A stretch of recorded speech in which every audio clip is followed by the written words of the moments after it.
오늘 본문은 이스라엘 백성들이 출애굽을 해서 가나안 땅에 들어가기 전에 생겼던 사건입니다. 이스라엘 백성들이 가나안 땅에 들어가기 전에 12명의 정탐꾼을 보내서 가나안 땅을 정탐하게 했죠. 그들은 가나안 땅에 가서 그곳의 문화와 그곳에 살고 있는 사람들, 그리고 그곳에서 재배되고 있는 농작물 등 여러 가지들을 살펴보고 돌아왔습니다. 그런데 그들이 돌아와서 모세와 백성들 앞에서 보고하는 내용이 두 가지로 나뉘었습니다. 10명의 정탐꾼은 그 땅에 사는 사람들은 거인이고 그들 앞에서 자신들은 메뚜기와 같아서 도저히 그들을 이길 수 없다고 보고를 했습니다. 그러나 여호수아와 갈렙 두 사람은 그것은 과연 젖과 꿀이 흐르는 땅이고 비옥하여 살기 좋은 땅이며 또 하나님께서 함께 하시면 우리가 그 땅을 정복할 수 있다고 보고를 했습니다. 자, 여기서 문제가 발생하죠. 어떤 문제입니까? 여러분 혹시 말싸움을 할 때 누가 이기는지 아십니까? 목소리 큰 사람이 이기죠. 그래서 어떤 문제가 발생하면 목소리부터 커집니다. 내가 잘못했어도 무조건 목소리부터 키우고 보죠. 10명의 정탐꾼도 마찬가지였습니다. 여러분 10대 2로 말싸움을 하면 누가 이길까요? 결국 2명의 목소리는 10명의 목소리에 파묻혀서 들리지 않게 되었고 이스라엘 백성들은 돌을 들어서 여호수아와 갈렙을 치려고 했습니다. 여러분 가나안 땅은 하나님께서 이스라엘 백성들에게 주시겠다고 약속하신 땅이었지만 이스라엘 백성들은 눈앞의 현실만 바라보고 하나님의 말씀에 불순종했습니다. 그 결과 결국 하나님께서 화가 나셔서 온 이스라엘 백성들을 전염병으로 진멸하려고 하셨지만 모세의 중보로 그러한 화를 면하게 되었습니다. 결국 하나님은 이스라엘 백성들을 광야로 인도하셔서 40년간 그곳에서 살게 하시고 여호수아와 갈렙을 제외한 20세 이상 된 모든 사람들은 광야에서 죽게 하셨습니다. 오늘 본문을 통해서 우리에게 어떤 메시지를 주고 계신 것일까요? 성경에 보면 많은 위대한 믿음의 선조들의 이야기가 나오지요. 그런데 그들의 삶을 살펴보면 한 가지 공통된 모습이 나타나게 되는데 그것이 무엇이냐면 바로 하나님의 말씀에 순종하는 삶을 살았다는 것입니다.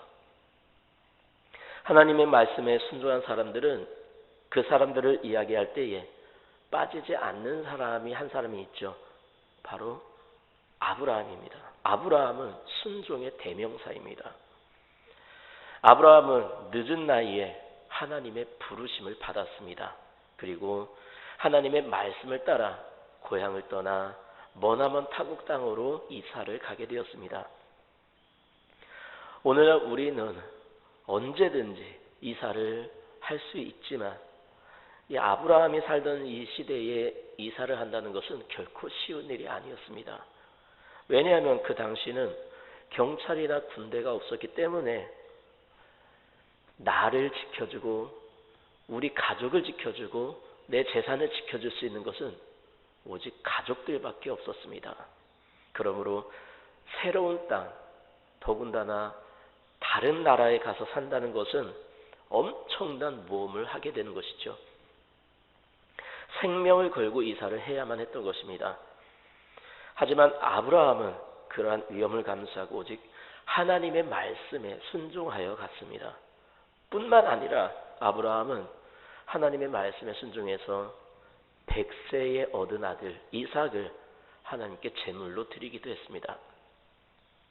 그는 하나님의 말씀대로 모리아산으로 가서 아들 이삭을 번제로 하나님께 드리기 위해 밧줄로 결박하고 칼을 들어 잡으려고 했습니다. 그런데 그때에 다급해진 것은 오히려 하나님이셨습니다. 결국 아들 이삭은 죽지는 않았지만 이처럼 아브라함이 하나님께 순종함으로 인해서 그는 믿음의 조상이라는 타이틀을 얻게 되었고, 그의 후손들은 큰 민족이 되어서 하나님께서 약속하신 가나안 땅에 가서 살게 되었습니다. 이처럼 하나님의 말씀에 순종하는 삶을 살면 하나님의 형통한 복을 받게 됩니다. 물론 아브라함도 삶의 과정에서 여러 가지 시험을 받기도 했죠. 하지만 그 시험들을 통과해서 아브라함의 믿음은 더욱더 견고해졌고, 수천 년이 지난 오늘날도 아브라함을 최고의 믿음의 조상으로 여기는 영광을 얻게 되었습니다. 그런데 오늘 말씀에 등장하는 이스라엘은 하나님의 말씀에 순종하지 못했습니다.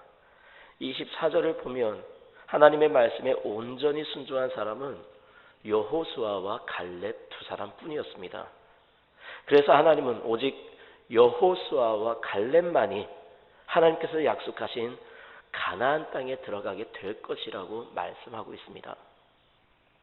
하지만 하나님의 말씀에 순종하지 못한 이스라엘 백성들은 하나님께서 약속하신 땅을 절대로 보지 못할 것이라고 말씀하고 있죠. 그런데 오늘 말씀해 보니 이렇게 하나님의 말씀에 순종하지 못하는 것은 결국 하나님을 멸시하는 행위라고 말씀하고 계십니다. 우리나라 속담에 부모님의 말씀을 잘 들으면 자다가도 떡이 생긴다는 말이 있습니다.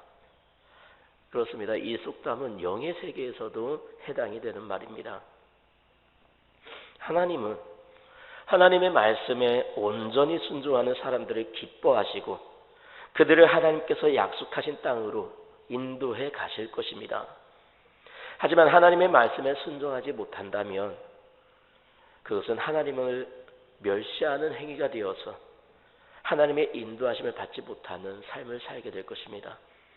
그러므로 우리는 언제나 어디서나 하나님의 말씀에 순종하는 삶을 살기 위해서 하나님의 말씀을 늘 가까이 하여 읽고 묵상하고 그 말씀대로 살아가기 위해 힘써야겠습니다.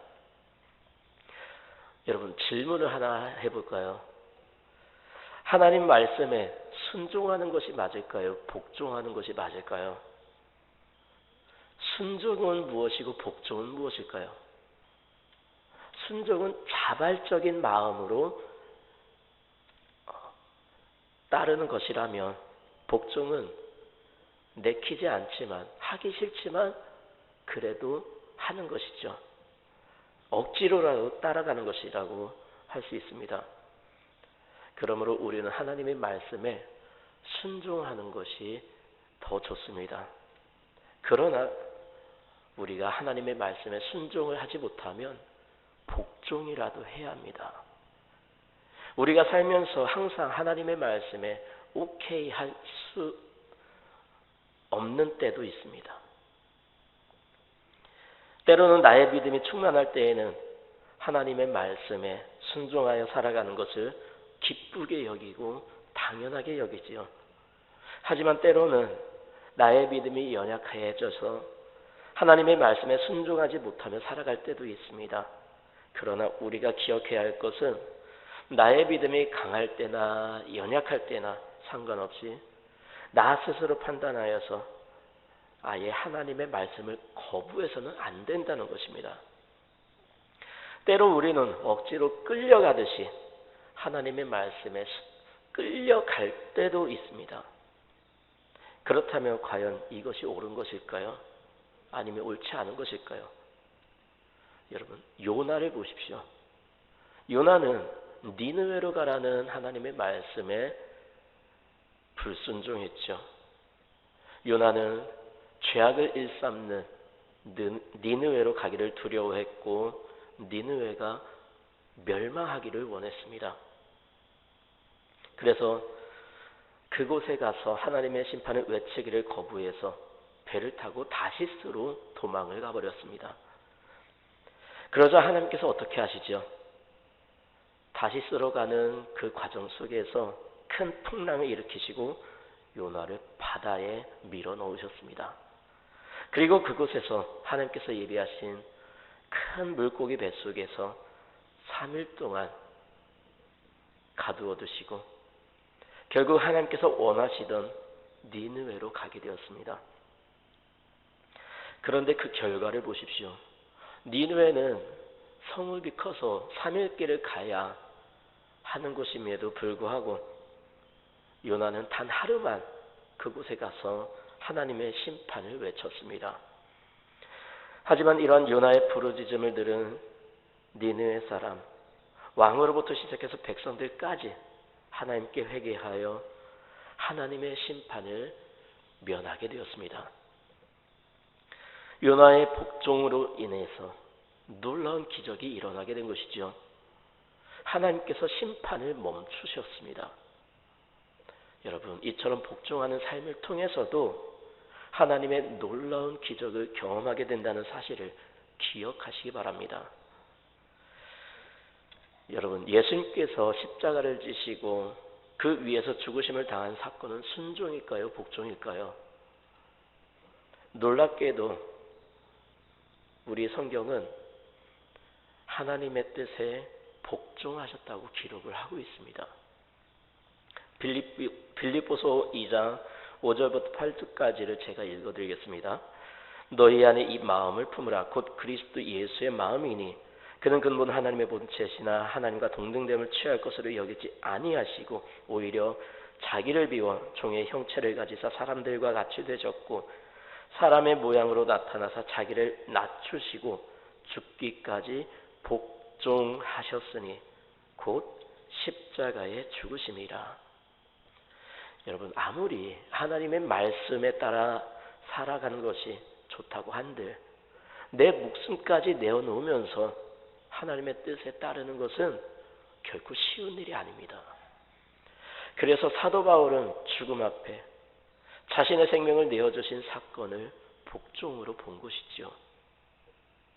이러한 사실을 뒷받침하듯이 예수님께서도 이렇게 기도를 하셨습니다. 내 아버지여, 만일 할 만하시거든 이 잔을 내게서 지나가게 하옵소서. 예수님도 죽음 앞에 얼마나 고민이 되셨으면 이러한 절규의 기도를 드리셨을까요? 만일 예수님께서 내 아버지여, 이 십자가는 내가 져야 할 당연한 도리이고 하나님의 뜻입니다. 감사합니다. 이렇게 기도하셨다면 사도 바울도 당연한 순종으로 생각을 했을 것입니다. 결국 이러한 예수님의 복종으로 인해 온 인류가 그 이름을 믿고 예수를 나의 구주로 받아들이면 누구든지 구원을 받게 되는 놀라운 구원의 길을 우리에게 주신 것입니다. 만일 오늘 말씀 속에 이스라엘 백성들이 하나님의 명령에 순종하지 못했지만 복종이라도 했다면 그들은 하나님께서 조상들에게 약속하신 그 가나안 땅에 들어갈 수 있었을 것입니다. 그들은 광야를 헤매고 다니지 않아도 될 수 있었던 것입니다. 하지만 그들은 하나님의 말씀에 순종하지 못했습니다. 그리고 복종마저 하지 못했기 때문에 하나님께서 약속하신 그 땅에 들어가지 못하게 된 것입니다. 안타깝게도 성경에는 오늘 말씀 속의 이스라엘 백성들처럼 하나님의 말씀에 복종조차 하지 못한 사람들이 있습니다. 사울 왕은 이스라엘 초대 왕으로서 왕이 되기 전에는 하나님 앞에 겸손한 사람이었죠. 그러나 왕이 되어서 해를 거듭할수록 교만해졌고 여호와의 음성을 듣는 것보다 자기 내면의 목소리와 백성들의 목소리 듣는 것을 더 즐겨하고 그 소리에 귀를 기울였습니다. 심지어 사무엘이 책망하는 가운데도 하나님의 명령을 대수롭지 않게 여기며 백성들에게 책임을 떠넘기는 모습을 보이게 됩니다. 사울 왕은 아말렉과의 전투에서 사람들은 물론 짐승들까지 진멸하라는 하나님의 명령에 따르지 않고 아각 왕을 사로잡고 짐승들 중에서 기름지고 좋은 것들을 사로잡아 왔습니다. 결국 하나님은 사울 왕을 왕으로 세운 것에 대해서 후회하시고 사울을 버리셨습니다. 이 일로 인해서 사무엘이 근심하여 온 밤을 여호와께 기도했고 사울을 만나러 갈멜로 가려고 했지만 이미 사울은 기념비를 세우고 길갈로 간 후였습니다. 사무엘을 만난 사울은 오히려 자신이 여호와의 명령을 수행했다고 자랑스럽게 말을 했죠.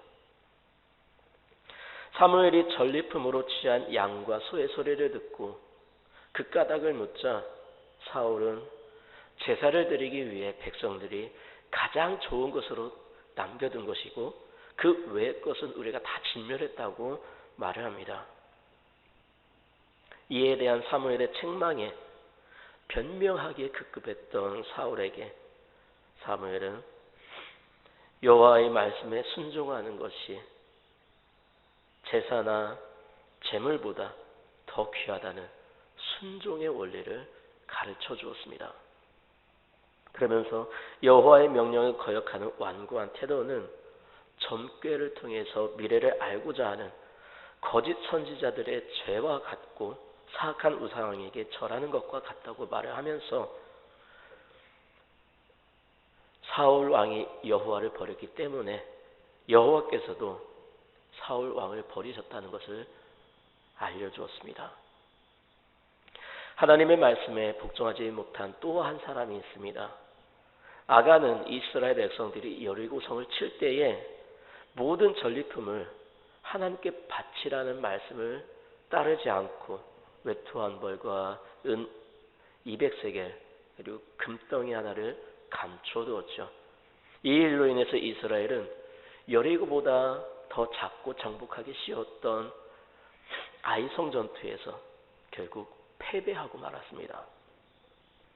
결국 아간은 가족들과 재산들과 함께 돌무더기 속에 파묻히는 심판을 당하고 말았죠. 이처럼 하나님의 말씀에 순종하지 못하고 복종까지도 못한 사람들은 하나님의 심판을 당하고 역사 속에 불명예로운 삶을 마감하고 말았습니다. 오늘 말씀의 이스라엘 백성들도 하나님의 말씀에 순종하지 못하고 복종도 하지 못했습니다. 하나님의 말씀에 불순종한 것이죠. 이렇게 하나님의 말씀에 불순종한 결과가 무엇입니까? 광야에서 죽고 말았습니다. 여러분, 광야는 아무것도 없는 곳입니다. 광야에서 죽었다는 것은 결국 아무것도 아닌 인생이 되고 말았다는 것입니다. 어느 누구 하나 알아주는 사람도 없습니다. 이름조차 남기지 못했습니다. 그런데 더 놀라운 것은 이스라엘 백성들이 하나님의 말씀에 불순종한 그 죄의 결과는 그들 자신이 광야에 엎드러진 것으로 나타났지만 그것으로 끝나지 않았다는 것입니다. 여러분 33절을 보십시오. 매우 두려운 진노의 결과가 기록되어 있죠. 너희의 자녀들은 너희 반역한 죄를 지고 너희의 시체가 광야에서 소멸되기까지 40년을 광야에서 방황하는 자가 되리라. 그렇습니다. 하나님의 말씀에 불순종한 죄를 지은 이스라엘 백성들의 죄의 대가는 자손들에게까지 전가되고 말았습니다. 이스라엘 백성들이 죄를 지었지만 그들의 자녀들까지도 광야를 헤매는 40년 동안 광야를 헤매는 삶을 살게 된 것입니다.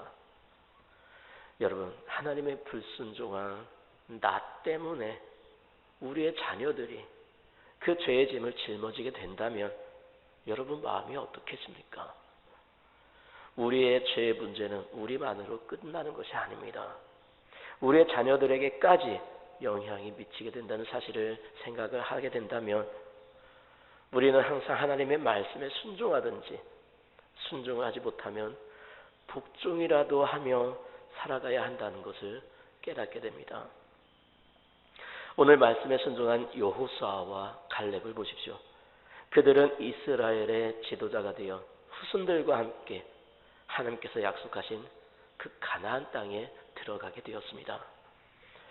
그들은 위대한 이름을 역사에 남겼고 그들의 신앙의 행동과 언어들은 후손들에게 믿음의 본이 되었습니다. 여러분 어떻습니까? 비록 우리의 이름이 역사에 남지 않는다 할지라도 이렇게 말씀에 순종한 여호수아와 갈렙처럼 멋진 신앙의 삶을 살아야 하지 않겠습니까? 그렇습니다. 우리는 신앙생활의 모든 면에서 하나님의 말씀과 뜻에 순종하는 삶을 살아야 합니다.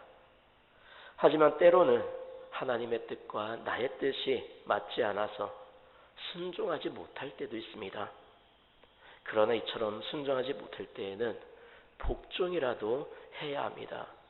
때로는 시간이 없고 바쁘고 분주해서 예배 드리는 것도 빼먹고 싶은데 하나님은 예배를 강요하십니다. 때로는 힘들어서 지쳐서 마음이 무겁고 영적으로 무뎌져 있는데도 나의 기도, 나의 찬송을 원하실 때도 있습니다.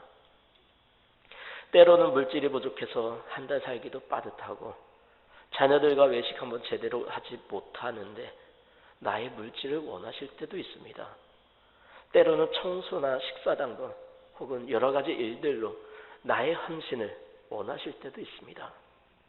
이러한 때에 순종하면 좋겠지만 순종하지 못한다면 복종이라도 해야 합니다. 이처럼 하나님의 말씀에 따르는 삶은 삶의 복과 연관이 있습니다. 물론 복을 누리기 위해 말씀을 따르는 것은 잘못된 생각입니다.